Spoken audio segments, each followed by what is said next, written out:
ચૂંટણી હવે નજીક આવી રહી છે ને, જે પરસોત્તમ રૂપાલા અને રાજપૂત સમાજનો જે વિવાદ છે તેને પણ વધુ ને વધુ વેગ મળી રહ્યો છે.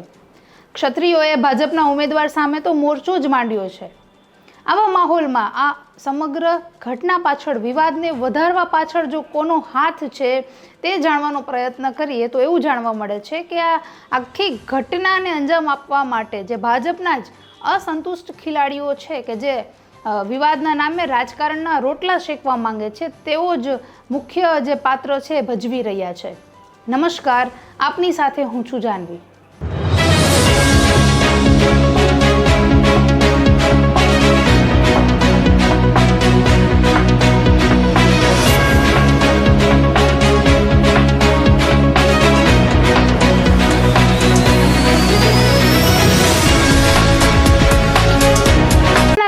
જે રીતે ઘેરો મળી રહ્યો છે, જે રીતે વિવાદ દિવસે ને દિવસે વેગ પકડી રહ્યો છે, તેની પાછળ જે અસલી ચહેરો હોય કે જે હાથ હોય તે કોનો છે તે જાણવાનો પ્રયત્ન કરીએ તો એ ભાજપના પોતાના જ અસંતુષ્ટ ખેલાડીઓનો હાથ છે તેવું જાણવા મળી રહ્યું છે.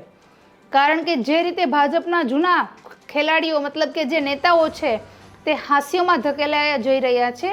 મતલબ કે જે ટૂંક સમયમાં જ આપણે જોયું હશે કે જે રીતે ઘણા બધા કોંગ્રેસ અને આમ આદમી પાર્ટીના જે દિગ્ગજ નેતાઓ હોય, મોટા ગજાના નેતાઓ હોય, તે પોતાનો પક્ષ છોડીને ભાજપનો કેસરિયું ધારણ કરી રહ્યા હતા.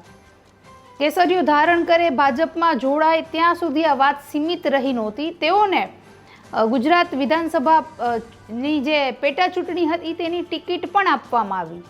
તો કદાચ ભાજપના પહેલાના જે કાર્યકરો હોય તેઓમાં નારાજગી જોવા મળી, તે પણ સ્વાભાવિક હતું.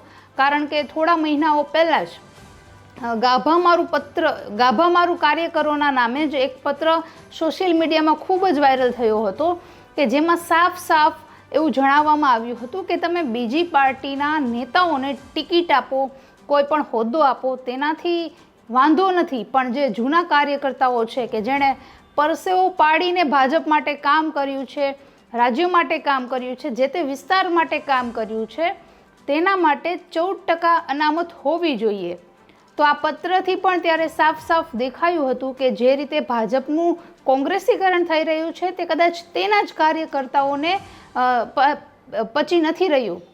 તો હવે જ્યારે આ વિવાદ ખૂબ જ મોટો થઈ રહ્યો છે ત્યારે તેમની પાછળનું જે હેન્ડલિંગ હોય અથવા આખું જે કંટ્રોલિંગ હોય તે ભાજપના પોતાના જ કાર્યકર્તાનું હોય તેવું પણ લાગી રહ્યું છે.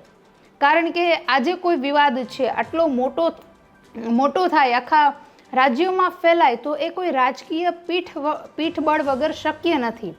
જે રીતે આપણે જોયું કે રાજકોટ શહેર હોય કે પછી જામનગર હોય, શહેરી વિસ્તારમાં જે મોટા પ્રચાર થઈ રહ્યા છે, તેમને હટાવવા પાછળના જે બેનરો લાગી રહ્યા છે, રેલીઓ નીકળી રહી છે, આંદોલનો થઈ રહ્યા છે અને પૂતળા દહન થઈ રહ્યા છે, છતાં પણ કેન્દ્ર સરકાર આજે તેઓ પર એક્શન લેવા માટે બંધાયેલી છે. તેમના પર પણ પોલિટિકલ પ્રેશર હોય તેવું જોવા મળી રહ્યું છે.